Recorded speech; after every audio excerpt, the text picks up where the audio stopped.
ହଁ ଭାଇ ଭଉଣୀ ମାଉସୀ ମାନେ ମଦ ଭାଟିକି ବନ୍ଦ କରାଅ। ମଦ ସରକାରకి ବି ମନା କର। ମଦ ତ ବିକୁଛି ବୋଲି ସର୍ବନାଶ ହେଇଯାଉଛନ୍ତି ଏ ଲୋକମାନେ। କେଉଁଠି ଆଜି ମାନେ ବାସଦେବପୁର ଚାନ୍ଦିମାଳର ଆକ୍ସିଡେଣ୍ଟ ହେଇଛି, ଗୋଟେ କାର ଉପରେ ଟ୍ରକ୍ ଚଢ଼ିଯାଇଛି, 2-3ଟା ଲୋକ ମାନେ ଇଏ ହେଇଯାଇଛନ୍ତି। କିନ୍ତୁ କ'ଣ ହେଲା ପ୍ରଭୁ, ଏମିତି କେତେ ଜାଗାରେ ଆକ୍ସିଡେଣ୍ଟ ହେଉଛି। ପାଣି କୋଇଲ କିଛି ଦିନ ପୂର୍ବରୁ ହେଇଥିଲା, କେତେ ଜାଗାରେ ହେଉଛି। ମହାପ୍ରଭୁ ଏତିକି ରକ୍ଷା କରେ। ମଦ ଭାଟିକି ନିଆଁ ନଗେଇଦେ। ମଦ ଭାଟି ଯେଉଁମାନେ ମଦ ବିକୁଛନ୍ତି ତାଙ୍କୁ ଇଏ କରା। ଆଉ ସରକାରୀ ଆଖିକି ଦେଖାଯାଉନି, ଏମିତି ହେଇକି ତ ଲୋକମାନେ ମରୁଛନ୍ତି ନା। ଭାଇମାନେ ମଦ କାହିଁକି ଖାଉଛ? ତମ ଘରକୁ ଟିକେ ତୁମର ଇଏ ନାହିଁ ନା, ତମ ମାଇକ୍ ନା ଛୁଆକୁ ଟିକିଏ ବି ତୁମର ଭରସା ନାହିଁ ନା। ତମ ସ୍ତ୍ରୀ ବି ତ ଅନେଇଥିବ ନା ଘରେ, କୁଆଡ଼େ ଥର ଯାଉଛ କାମ କରି। ତୁମର ମା ବି ଅନେଇଥିବ ନା ଘରେ, ତୁମର ଝିଅ ବି ପୁଅ ବି ଅନେଇଥିବ ନା। ମଦ ଖାଇବା ଭଲ ନୁହେଁ। ତାଙ୍କ ପାଇଁ ତାଙ୍କ ମୁହଁକୁ ଟିକେ ଚାହଁ, ତୁମ ଛୁଆଙ୍କ ମୁହଁକୁ ଚାହଁ, ମା ବାପଙ୍କ ମୁହଁକୁ ଚାହଁ, ସ୍ତ୍ରୀ ମୁହଁକୁ ନ ଚାହିଁଲ କିନ୍ତୁ ମଦ ଖାଅ ନା। ମା ବାପ ଠାରୁ ତ ଦୁନିଆର ବଡ଼ ଜିନିଷ କିଛି ନାହିଁ। ମା ବାପ ଜନ୍ମ ଦେଇଛନ୍ତି, ତାଙ୍କ ମୁହଁକୁ ଟିକେ ଚାହଁ। ମା ବାପ ତ ଅନେଇକି ବସିଥିବେ ନା, ମୋର ପୁଅ କି ମୋର ଝିଅ ଯାଇଛି ରୋଜଗାର କରିବାକୁ। କିନ୍ତୁ ପ୍ରଭୁ ଏତିକି ରକ୍ଷା କରେ। ମଣିଷ ମୁଣ୍ଡର ଜ୍ଞାନ ହଜିଯାଇଛି।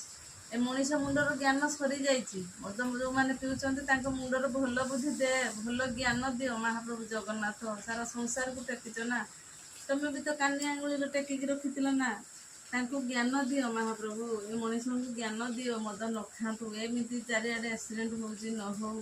ଆଉ ଧୀର ଭାବରେ ଗାଡ଼ି ଚଲାଅ, ଏତେ ଜୋରସେ ଗାଡ଼ି ଚଲାଅ ନା। ଆରେ ଜୀବନ କେତେ ମାନେ ଜୀବନ ଥିବ ଯଦି ନା, କେତେ ଗାଡ଼ି ଚଢ଼ିକି 10 ଛେକି ଯିବା ଆସିବା କରିବ। ଏମିତିଆ କରୋନା ଭାଇମାନେ ଧୀରେରେ ଚାଲ। ଆଉ ମଦ ପିଇକି ଗାଡ଼ି ଚଲେଇକି ଯାଅନା। ମୋବାଇଲ କାନର ଇୟରକଡ଼ ଦେଇକି କାନର ଯାଅନି।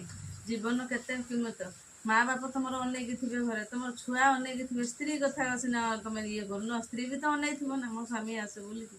ଏଇଟା ଭଲ ନୁହେଁ ମହାପ୍ରଭୁ, ଏ ଭଲ ନୁହେଁ। ଏମିତିଆ ମଦ ଖାଇକି ବାଟରେ ଏମିତି ଚାଲନ୍ତୁ ନାହିଁ, ଭଲ ନୁହେଁ। ରକ୍ଷା କର। ଟ୍ରକ କତୁରୁ ବସ୍ କତୁରୁ ଡ୍ରାଇଭର ମାନେ ମଦ ପିଉଛନ୍ତି। ମଦ ଭାଟିକି ଭଗବାନ ତୁ ଇଏ କରିଦେ, ନିଆଁ ଲାଗି ଯାଉ ସେ ମଦ ଭାଟି, ନ ହଉ ତାଙ୍କୁ ଇଏ କରା। ଆଉ ସରକାରୀ ଆଖିକି ଦେଖାଯାଉନି, ଏତେ ଲୋକ ମଦ ପିଇକି ଗାଡ଼ି ଚଲାଉଛନ୍ତି। ସେ ତ ଧୀରେ ସ୍ଥିରରେ ଚଲାଉନାହାନ୍ତି ନା, ମଦ ଖାଇଲା କ୍ଷଣି ତ ଗାଡ଼ିରେ ହାତ ଡାଉନ ବୋଲି ବାଉଁରି ହେବ ନା। ଏ ଲୋକମାନଙ୍କୁ ରକ୍ଷା କର ମହାପ୍ରଭୁ, ତମ ଛଡ଼ା କେହି ରଖିପାରିବେନି।